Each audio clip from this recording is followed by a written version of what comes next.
За юу яцгаана? Хэдүүлээ 21 мянга болсон байна. Лайк, саб дарсан бүх хүмүүстээ баярлалаа. Өнөөдөр та бүхэндээ маш хөгжилтэй хөөрхөн игдүүтэй нөхдүүдийн тухай гардаг анime ярьж өгөхөөр бэлтлээ. За тэгээд лайк, сабаа дараад коммент үлдээгээрэй.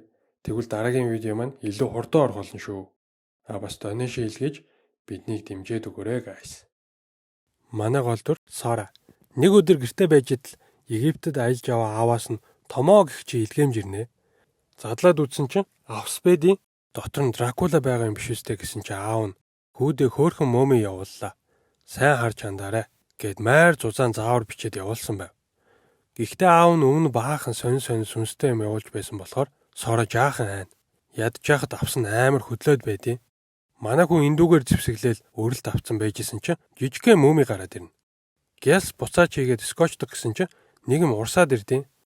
Гайхаад онгойлгосон чи нөгөө жижигхэн нөхөр чинь уйлцсан сууж идیں۔ За нэг аюултай биш л юм шиг байна гэж бодоод гаргаад ирнэ. Тэгээд л нөгөөтг чинь Соротой зуралдаа салахгүй. Гэрийн ажилд нь туслах гэсэн ч дэндүү жижигхэн болохоор өөрийгөө гэмтээч гээд байдаг. Аавынх нь явуулсан зузаан заавар дээр шал өөр мөмөгийн тухай бичсэн болохоор манай хүн яаж асархаач мэдэхгүй. Тэгж байгаа Сора нохоогоо тэрсэн чинь мөмөч бас адилхан тэрвэрлэх гээд нохоо шиг хуцаж цамцнаас нь зүүгдэнэ. Сора мөмөд Микун гэдэг нэр өгсөн чинь нөгөөтг нь бөөн баяр. Тэгээд таглаанд усыг уулгаад янз бүрийн идэх юм өгч үтсэн чинь нохооны хоол, алим, гомын эднэрт дуртай байлаа. Маргааш нь Сора найздаа мөмөгөө үзүүлэх гээд дагуулад ирсэн чинь нөгөөтг нь хатаад унтсан байдیں۔ Гялс ус уулгасан чинь ашгүй зүгээр болчихноо. Харин мөмийн найзаас нь айгаад байдیں۔ Гөлийгөө ширтээд байхаар бас эвгүүл байх л та тий. Оройн мөмөгөө аваад усанд орсон чинь сэлээд хөвөөд айгүй дуртай байлаа.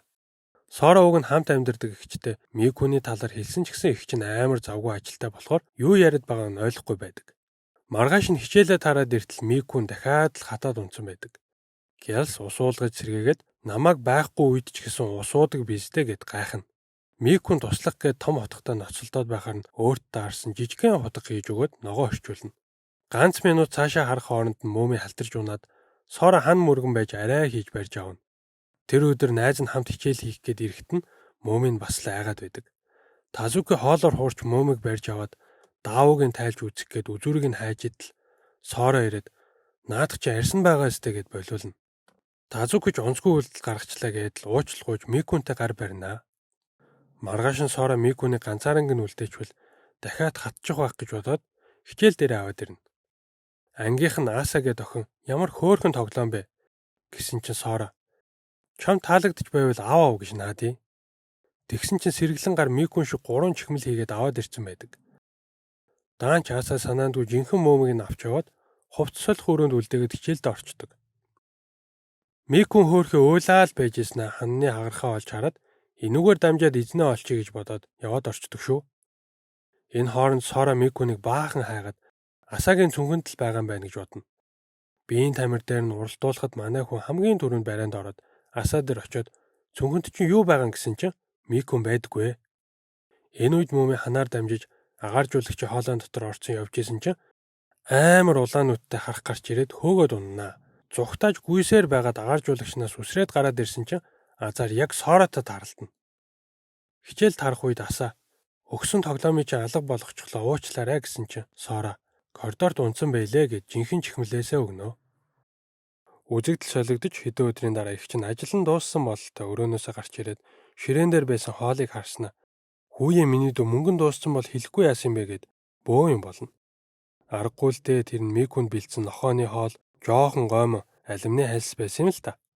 Сора мөмөгаа танилцуулахад эгчт нь авсан амар таалагдаад бөөн баяр болно. За тэгсэн чинь Сора хичээлдээ явах гэж байгаад халуураад ухаан алдаад унчнаа. Эгч нь түшиж өрөөнд нь оруулчаад нилээн байжгаад өрөө рүү н орох гэсэн чинь та хоёр төвчин алдаач нэгэд хаалгаа онгойлгодгүй. Тэгэнгүүт нөгөө хоёр чинь маск зүгээд цонхоор ороод ирж байгаа юм чинь Микуны маск энтрийг хараад байгаарай. Даанч Сора гар гисээр байгаад гаргацдаг.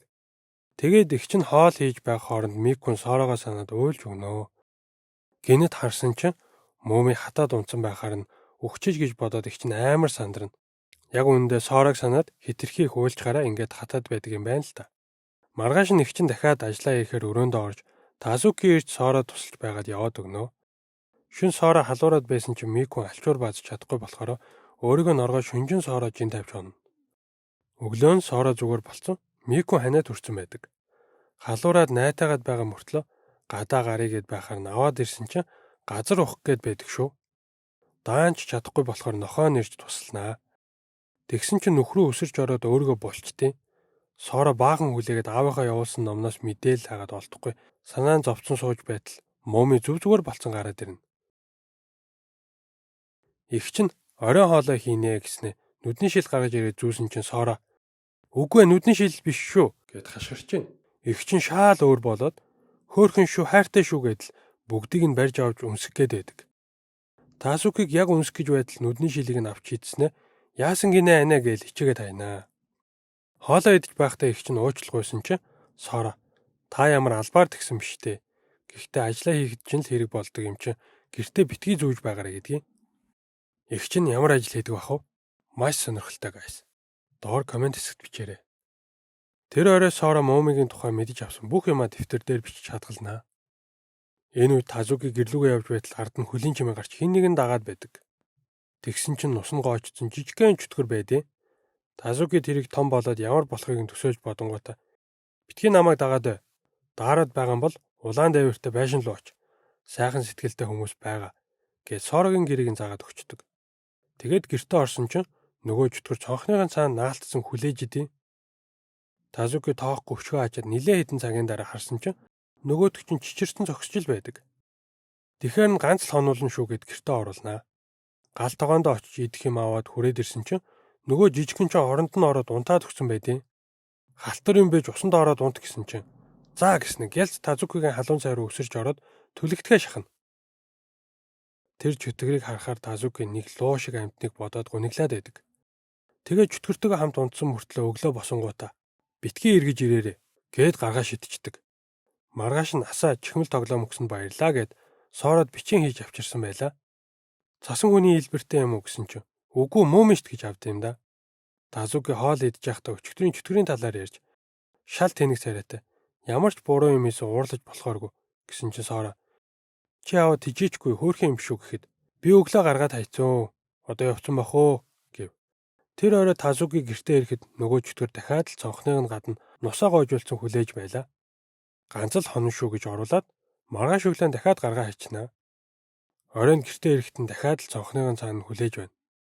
Нилээ хэд хоногийн дараа Сора "Чи тэр чөтгөрийг тижээх гэж байгаа мó" гэсэн чинь "Өөрөө ирсээр байгаад манад бүр амьдардаг болчихлоо.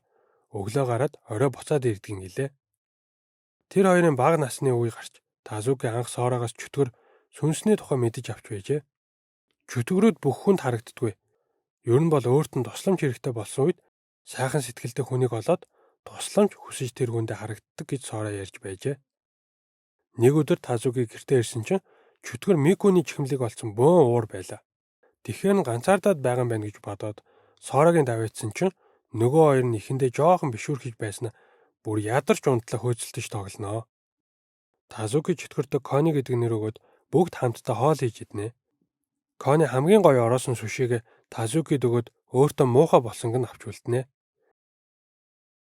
Гэртээ очиод Тазуки усанд орчход гараад ирсэн чинь Кони нөгөө дургу байсан тоглоомоо тэрвэрсэн унтчихдээ. Тазуки чөтгөрийг сэрээгээд усанд ороод унт гэсэн чинь буцаад хотлоо унтж ин тэр.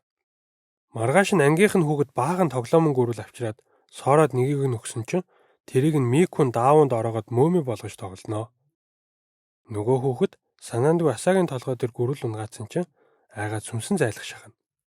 Гэртээ хараад Сора Микуны ганцаарнг нь үлдээж сургахын тулд дэлгүүр орохоор явнаа. "Би утахгүй. Чи ойлгохгүй байж байвал өнөөдөр 2 үлгэр уншиж өгнө шүү" гэхэд нөгөөх нь "Заал" гэж байна. Энэ үед асаа гэртээ очисон чинь өрөөнд нь жижигхэн луу байж идэв. Гүрэл байна гэж бодоод өгтлээ хайгаад шат руу унтсан чинь луу араас нь нисээд ирнэ. Тэгэхээр нь хамаг юмаа шидчихэд гарчгүйгээд Соротой тааралдаад туслаараа гэдэл бөө юм болно. Гэрлүү нь орсон чинь амар замбраагүй болцсон. Нөгөө луу Сороод асааг яаж унсныг нь тайлбарлаж харуулнаа. Тэгснээ цэцэг өгөөд л уяраагаа тачиж байгаа юм чинь. Сора тэр хоёрыг дагуулад гэртээ ирэхэд Мику хамаг хурдаараа давхиж ирснэ.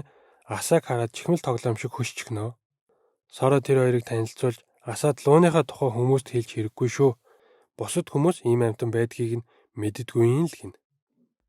Тазукиг орж ирэхэд Сора гоём харуулъя нүдэн анаараа гэсэн чинь юу яриад байгаа ингээд тоохгүй байжсэн нь нөгөө лууг хараад баярлаад явчихнаа. Асаа луунда Исау гэж нэр өгдөг. Хэдэн өдрийн дараа ангийнх нь охтууд бие биендээ тижээдэг амьтдынхаа зургийг үзүүлэхэд Асаа догтлоо лууныхаа тухай ярих шахнаа. Тазуки Сора хоёр тэдний яриаг сонсцсон болохоор гэрлүүгөө явж байхдаа Асааг чи хүсвэл лууныхаа талаар бит хоёртой ярьж болно штэ гэхэд Асаа баярлаж манай Исау амар ухаантай гэдэл ярьж өгнөө. Амралтын өдрөөр Асаа Тазуки хоёр Сорогийн дэрхэд луу нөгөө хоёрыг тэрвэрч аваад хөөхөн юм болж байгаа. Асаа лууга магтаж Исау бичээд сурцсан штэ гэд бичсэн юмыг нь харуулхад Тазуки англи үсэг зааж өгсөн чинь гялс сураад нэрээ бичээд байвал яах вэ? Манай хэд баярлал байжсэн чинь жижигнүүд аваарал нэг юм хийгээл байдаг. Тэгсэн чинь Исау нөгөө хоёртой бичгийг заагаад өгсөн. Микун Сород захиа өгнөө. Нэгэд үдсэн чинь үргэлж хамтдаа гэсэн байдаг шүү. Сорогийн зүрх хайлаа л явчихна. Кони ч гэсэн Тазуки захиа өгнөө. Энэ олигтой юм бичихгүй. Үсрээл идэх юм нэхэж байгаа байх гэд задлсан чинь би ямархуу битсэн байна гэсэн байдаг. Гадаагараад байжснаа Сора гинэд Кони наад навчиндаа битгий хүрээрэ гэсэн чинь Кони албаар зулгаачж байгаа. Тэгсэн чинь амар хашгирдаг ургамал гараад ирдэ. Сора гэлс амийг нь скотчдод манай аав явуулсан юм а. Их чин сэрүүлэг болгож ашиглалтай. 5 секунд хашгирахыг нь сонсоход л хүн ухаан алдна гэд яриад байж итл нөгөө ургамалчин үсрээ зүгтаачнаа. Тэгэд бүр гол руу ороод урсаад явцдаг. Амных нь скотч хуулрах гэд болдгоо. Манай хэд амар сандарч байтал ашгүй луу нисч очоод аваад ирнэ. Бүгдээрээ буцаад Сорогийн очсон байж итл Мику нэг л гомдсон юм шиг байгаад байдаг. Кони унтчихсан найтаасан чинь очоод нусыг нь арчаад хүнжлөөр хочиж өгнөө. Сора өмнө нь ихчтэйгээ Микунийг арай л жоохон бэби шиг анхаарал их шаардах юмаа гэд ярьсан чинь гомдсон юм байна л да. Саяны үйлдэлийг нь хараад Сора бахархаж ёстой мундаг шүү гэд магтцсан чинь бөөн баяр болноо. Үзэгдэл солигдож нэг хүүхэд анги дээр хардаар зүүдлээд гараад явж байхдаа Сорог түшээ тухайн алдчихнаа. Сургуулийн эмчтэр аваадсан чинь юмыг нь эвдээд хөөхтчихлөө гэд Сора нөгөө хүүхдийг найзууд дээрээ аваад ирнэ. Тазуки наадхыг чинь Дайчи гэдэг. Бүтггүй гар гисэн гэхэд нөгөө хүүхэд нь зүүдэлж байснаа надаас холд гэд Асааг зохихоо шахна. Сора Асааг амжиж холдуулаад нөгөө хүүхдэд туслах гэхэд цаашаа бай гэд түлхсэн чинь Тазуки уурлана. Хичээл таарсны дараа Сора Дайчи дээр очиж хамт гэрлүүгээ алхахыг ихэд нилээн дургуутж байснаа зөвшөөрнө. Дайчи хардаар зүүдлээд юм эвдлээд байдаг болохоор аав ээж нь хаяад явцсан ганцаараа амьдардаг юм байна л да. Тэгээд гэртээ баахан сахиус тавьсан ч нэмэргүй байгаа гэж ярина. Сора гэрт нь очиод хамаг сахиусыг нь гаргаж хаяад дэрэн доороо хийгээд унтаарай гэд хар дарсан зүүдээр хоолдог амтны зураг өгнө. Тэр шөнө Дайчи зүүдлэхгүй сайхан унтаж байгаа сэрсэн чинь өрөөнийх нь болонд нэг сонио амтаа уур манан шиг юм идээд байж байдаг. Амар айгаад нэг амтан миний сүнсийг идээд байна гэд Сора руу залгасан чинь гялс хүрээд ирдэг. Эн чинь маш ховор байдаг Баку гэдэг амтан байхгүй юу? Муухай зүүдээр хоолдیں۔ Чи тэврээд үз гэсэн чинь анх удаа ийм амтан харж байгаа болохоор Дайчи бүр шок. Энэ өдрөөс хойш хэд хоног Дайчи хичээлдээ ирсэнгүй. Тэгснэ 4 хоногийн дараа өнгө цус орсон хурч ирээд Асаагаас уучлах гуйхад зүгээрээ гэд оройн уулзаж бүгд амттай тоглуулахад нөгөө гурав нь Бакуг ёстой ноолж өгнөө. Дайчи тэр амтанд Муку гэдэг нэр өгнөө. Нэг өдөр Асаа лууруугаа яарад харж явтал хоёр хүн чөтгөрийн зулзаг гэсэн яриад зогсож байдаг. Асаа гэртээ орсон чинь Кони ирсэн байдیں۔ Гялс нөгөө хэдтэй хэлээд хичээлтэй үедээ амьтдаа хин нэгнээр харуулах ёстой юм байна гэж шийднэ. Сора найдвартай хүн танина гэд бүгдийг нь дагуулад сүмдэр очисноо буддаагийн хөшөөтэй яриад унд юм да. Гинэт Сорогийн ард нэг нүүргүй хүн гарч ирснээр тэврээд аваад явчихнаа. Манай найзыг 50 гэж хашгираал араас нь орсон чинь Сора цай ууцсан сууж байдیں۔ Тэгснэ энэ хүн бол сүмийн сахиус. Манай жижигнүүдийг харж үлдээгээ зөвшөөрчлөө гэдэг. Маргааш нь бүгд амьтдаа сүмдэр үлдээгээд хичээлдээ явнаа. Нөгөө хэд бужигнаал тоглож байтал Муку санаандгүй хаалга онгойлгосон чинь Микун цохолж хараад гараад явчихна. Яг энэ үед нь сүмийн сахиус хаалга нээгдсэн байгааг хараад хаачдаг. Микун боцож орж чадахгүй уйлаал хаалга нүдэж байснаа хүн ирэх чимээгээр шатны доор ороод нуугдчихдаг. Тэндээ байж байсан чинь Кони ирээд ойроо дагуулад явчтیں۔ Замд нь бороо ороод нилээн удаан явсаар байгаад нэг жижигхэн байшинд очиноо. Тэгсэн чинь тэр нь Кони биш шал өөр чөтгөр байдаг. Нөгөө чөтгөрчин Микүнийг салфеткаар арчиж өгöd амар халамжтай. Даанч Микүн гэрлүүгөө явмаар байна гэд уйлаад эхэлнэ. Энэ үед сүмийн сахиус жижигнүүдийн нэг нь байхгүй байгааг мэдээд энэ тэндгүй хайж байтал Микүн нөгөө чөтгөрөөр хүргүүлээд хүрээд ирнэ. Сахиус баярлаж Сорог ирэхэд болсон бүх явдлыг ярьж өгнө. Шүн болсон ч Микүн нөгөө чөтгөрт баярлаа гэж хэлж чадаагүйгээд санаа зовоод унтж чадахгүй байв. Тэгэхээр нь Сора чиний үлдээсэн зургийг олоод баярлсан байхаа гэж тайвшруулна.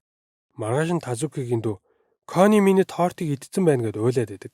Ах нь аргадаад ганц удаа уучлчих заа гэсэн чинь Кони чи 9 дахь удаага ингэж ийн гэдэг.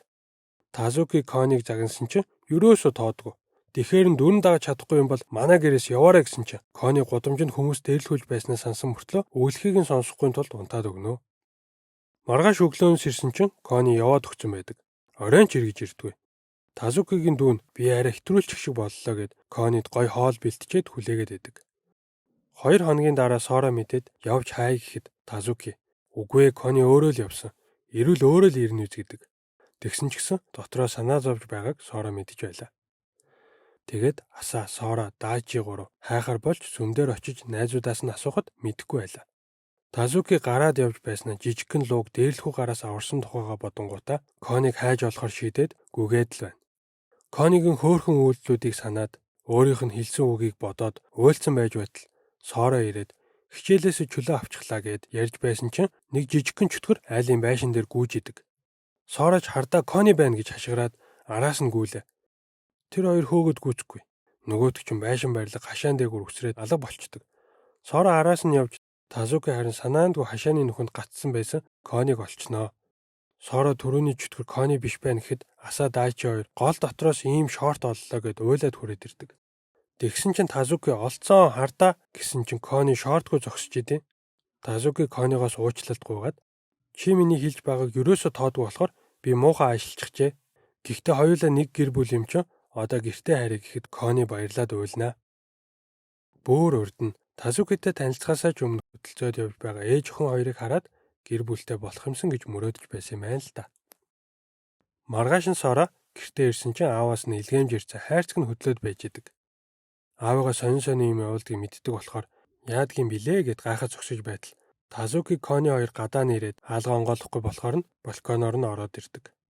Сора бороохоо бэлдсэн чинь нөгөө хоёр нь ч бас шүдний чигчлүүрээр зэвсэглээд байгаамаа. Даанч Сора тэр хоёрыг Тазуки Пожи хоёртой балкон дээр гаргачихдаг. Тэгээд хайрцгийг нээсэн чинь амар хар утаа гарч байснаа нэг сонио амьтаа харагданаа. Би Египтийн бурхан Анубис байна. Намайг эндээс гарга гинэ. Чи биднэрт муу юм хийхгүй биз гэсэн чинь чи өөрөө наадахаараа намайг зохих гээд байгаа юм шүү гэдэг.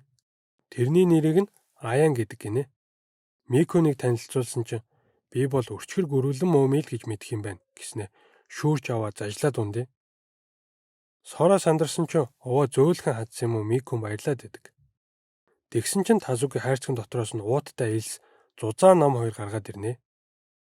Бас юу илсвэ гэсэн чинь Микүний нутгийн илсэн юм байна л да. Микүн тоглоод бөөн баяр. Ингээд байж идэл Асаа Даачи хоёр ирээд жижигхнүүд Аянтай тоглож тэргэн дээр чирээд хан мөргүүлээд алж өгнөө. Нэг харсан чинь Аян Асаагийн лууны сүүлийг нь зажилж идэв. Тэгэхээр нь Сора Аян угаасаа таалагдж байгаагаа ингэж илэрхийлд юм байлээ гэд ярьж исэн. Гинэт зогсоод эхэлнэ. Нилээн зогсоо зүгээр болохгүй байхаар нь Тазуки тоглоод 100 зогсвол үхтийшт гэсэн чинь жижигхнүүд бүр шок. Нэг харсан чинь Микүн даавуугаа чирсэн сонин болцсон явж идэв. Сора сандраад барьж авах гэж байгаад нөгөө бурхан руу нь ус цацаад бөө юм болноо. Тэгээд Сорог зогсхийг нь болиулах гээд ингэж байгааг нь ойлгуулад 100 зогссон ч өхгүй тоглосон байхгүй юу гэд тайвшруулдаг. Ингээд мууми, луу, чөтгөр, бурхан гэд баахан амьтад тоглож өгнөө. Нээрээ Сорогийн нохоо нь хүртэл жирийн нохоо биш. Одоо 50 настай бас л нэг домгийн амьт юм гинэ. Маргааш нь Сорогийн ангийн хүүхэд ууланд явж байгаад гимцэн нохоо олоод зургийг дарсан чинь гинэт алга болцсон. Сонин байгаа гэж ярихад манай дөрөв тэр нохоог олж туслахаар шийднэ. Оройн Сора унтах гэжсэн чинь Аян би нэг кино үзчихмээр ах юм чих шиг. Тэгээл Сора хамт суугаад үзэж байгаа юм чинь. Маргааш нь Микүн цэцэрлэг дээр үлдэхгүй Сорог дагаад явнаа. Өчигдөр шөнө хар дард сэрээд Сора хажууд нь байхгүй болохоор амар айсан гинэ. Тэр үед нь Сора Аянтай хамт зурагт үзчихсэн юм л да. Тэгээд сүмийн сахиус Микүнийг төөрчвөл олоход амар гээд нуруунд дээр нэг юм нааж өгнөө. Манай дөрөв ууланд ирсэн чинь 2 салаа зам байхаар нь хуваагдаад явнаа. Нилээн хайгаад юу ч олдохгүй буцах гэж байтал нөгөө 2 салаа шат өөрчлөгдөөд ганцхан болоод сонин ая сонсогдоод эхэлдэг. Сора энд чөтгөрүүдийн баяр болж байгаа юм байна. Гэлс явъя гэлээ. Тэгсэн чинь 3 мангас гарч ирээд урилга үзүүл гэд уурлаад алах шахаж байтал Микүн Сорогийн карманаас 4 ширхэг урилга гаргаад иртий. Тазуки Сороод уурлаж дандаа дураараа шийдвэр гаргаж байх юм гинэ. Тэгтэл Сороод урилга өгсөн Ямада гэд чөтгөр гарч ирээд бүгдийг нь тэрвэрч мэдлэнэ. Нөгөө гимцэн нохооны талаар асуухад их эртэйгээ тэнд байж идэг. Хүмүүсийг урилгагүй бол ерөөсөө ийшээ оруулдгүй мэн л та. Энэ үед нэг хүн чөтгөрийн баяр дээр ирнэ. Ямада баярт оролцохоос өмнө бүгд угаагдж ариусгах ёстой гэд хүрхрээн дээр авчираад байж идэл Сорог өөр тийшээ харах хооронд нөгөө хүн Микүнийг аваад явчихдаг шүү. Гэнэт бүгд мэдээд сандарч байтал цөмийн сахиусын өгсөн цаас хууларч Азуки олж хараад тэнд байна гэж хашгирнаа. Тойрч явахад хитрхи удах учраас Соро асаагаар туслууж хад руу өсөрсөн ч халтарж унах шахахад хүрхрээн дээр тоглож байсан хоёр нохой тусалж дээш нь гаргаж өгдөг. Энэ үед Микүн нөгөө хүний гараас мултарч зүгтаах гэтэл тэр доороо баригднаа.